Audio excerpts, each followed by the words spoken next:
All of us who work on the site and this channel have been bikepacking for a relatively long time. So we have to check ourselves every now and again to make sure we're better speaking the language of folks who are beginners, as well as those who are just dreaming about giving bikepacking a go. If you're watching this or looking at anything on our channel or website, chances are you've either been bikepacking, are starting out bikepacking, or thinking about bikepacking. While this video is for everyone mentioned there, it'll likely be more useful for the folks in the latter two groups. Over the past few weeks, I've had a variety of friends mention that, Neil, bikepacking, it's hard. And I get it. And I too have had some challenging trips this year. And there's no denying that it takes a lot of effort for various reasons. For me, with the little one, there are a few more steps to prepare than in the past. But do all adventures need to be a challenge? Let's study what makes bikepacking so hard and discuss some easy ways to minimize those challenges and make it a more rewarding experience. Let's do it.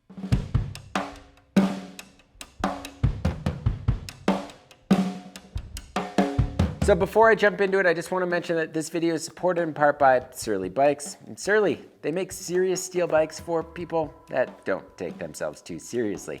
They make bikes that are versatile and durable, that can be dressed up or down for commuting, bikepacking, ATVing, gravel grinding, or really whatever you call fun on two wheels. With 15 original dirt-friendly platforms, they offer something that fits just about anyone for any style of riding. So for more about Surly, make sure to hit this card right here, or there's a link in the description below. Like walking, we all had to learn how to ride a bike. Some of us may have picked it up easier than others, but it likely didn't come without some blood, sweat, or tears.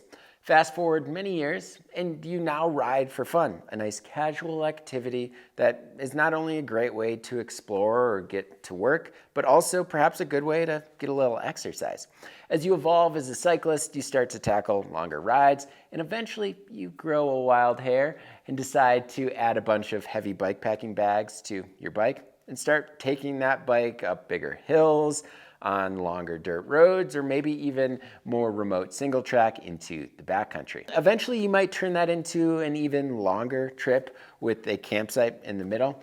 But when you do, it's harder than you thought. First, it's much more difficult to figure out what you want to bring, and then you can't fit everything into your bags. Once you get going, you realize that the dirt road you rooted yourself on is a complete disaster with 12 trees down on it. Then it takes you 2 more hours than expected to reach the campsite. So, what gives? Start small. It may not be as exciting as what you've seen online, but successful trips will help you build your skills and confidence to take on bigger trips and also set you up for success when you do encounter those unknown delays. A super short overnighter with friends in familiar terrain is always a confidence booster. Keep in mind that a bikepacking rig is more challenging to ride than an unloaded rig. You will average slower speeds than your unloaded bike. It will ride differently than your unloaded bike and simply wear you down faster. A trick here is to ride your bike loaded for a few weeks leading up to your trip, or maybe a few rides beforehand. This will help you prepare and train your body and should help you mentally too. And it's always a good way to test out your gear and make sure everything is in working order and in a spot that you think is most useful to you. How in the world do I fit all of this crap into these small bags? That's a reoccurring theme I've found myself in nearly every trip I go on, seriously. Bikes and humans are all different shapes and sizes, which means every bikepacking rig is going to be different. If you're a shorter rider, you're already at a disadvantage. You have limited frame space and clearance between your rear wheel and seat pack, which at times can limit you from even using a dropper post or even a full suspension bike. Frame triangles are also shrinking as manufacturers are designing bikes with lower top tubes to allow for the largest possible dropper post, which I can appreciate, but it also is frustrating. And then there's the financial barrier. Not only are bikes expensive, but specialty bags are too. When I think of bikepacking versus backpacking, it's clear which one is more financially reasonable, right? I always suggest trying your current bike for bikepacking is an important step. It might not be the best option, but if you like the experience, you can find something that works better down the line. Other considerations are using a backpack to store extra gear, renting a bike, borrowing bags, and using your friends, bike shops, or gear libraries as a resource. A dropper-specific seat pack or rear rack might actually help with those clearance issues. And taping water bottle cages to your bike or your fork is a simple and cheap way to create extra storage. We published a variety of DIY videos this past year which share cheap and easy ways to add cargo to your bike, as well as an article that is also focused on bike packers with limited space, and those are linked below. Successful bikepacking trips require planning, even the shortest trips.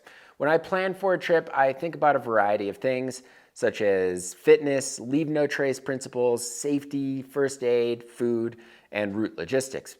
Add packing your bike to the mix, and this can all take some time and energy even before your tires hit the dirt. My biggest suggestion with taking these tasks on is to set goals and plan ahead. I know we all have our own busy lives, but even sitting down for, say, 10 minutes a day to take on one of these topics helps. Not to mention thinking about your trip and logistics on the daily helps you mentally prepare and helps you be more interactive with the group you are going with. Also, being physically prepared is important. Having some base miles under your belt will simply make for a more enjoyable experience. I published a bikepacking training video that some of you might find useful, and that is linked in the description below. When I started bikepacking, my first trip was a bit ambitious.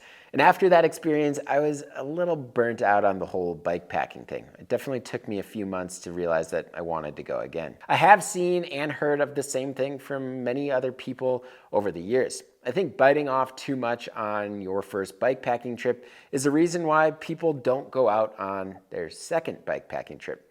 Whether that was because they took on a route that is overambitious, not accounting for elevation gain or altitude, expecting to pedal a lot more miles in a day, or planning on camping at a campsite that is harder to reach than you initially thought. I was recently in this position this spring on the Waterfalls Loop in Wisconsin. It was a bummer because we didn't set proper expectations and needed to chop off a big portion of the route in order to get home on time. There are countless 1,000 plus mile routes like the Eastern Divide, Great Divide mountain bike route, and so on out there. And you have likely watched a video or been inspired about folks riding these routes in an article. These are incredible routes, but from my experience, they require a foundation. I may be repeating myself here, but I'm doing so on purpose. My biggest advice here is to start small, to build that foundation. Start with a short overnighter close to home, maybe followed by a weekend trip. This will help build confidence that you need to tackle a larger route. But also know these larger routes are not the end goal. Everyone is different. Some might not have the time to do these big routes. And there's nothing wrong with continuing to do overnighters or weekend trips. In my opinion, they are just as rewarding. Another option is to mix in familiar places that you are comfortable with, like a restaurant, pub, brewery, or campsite you have visited on a day ride. These spots will make you feel more comfortable with your travels. All right, so it's no surprise that I just spoke about the mental aspect in each topic in this video. While being physically prepared for a trip is important, bikepacking is just as much of a mental workout as it is a physical one. Between riding all day or most of the day, camping outside, being in the elements, these are all things that I would say, 99% of us don't do on a daily basis. So when we jump out of our comfort zones, it feels daunting, and oftentimes we shut down because that's the easiest thing to do. By following the steps I just spoke about, this should help build that mental strength. Know that your body is much more capable than you think it is, and your mind can fight off those demons. You might think about quitting, but remind yourself about the alternative. Instead of bikepacking, you might need to be at work or at home sitting in front of a computer. It could always be worse. Don't be afraid to make the decision to amend your route on the fly. Make it shorter. That's why planning ahead and making backup plans are helpful.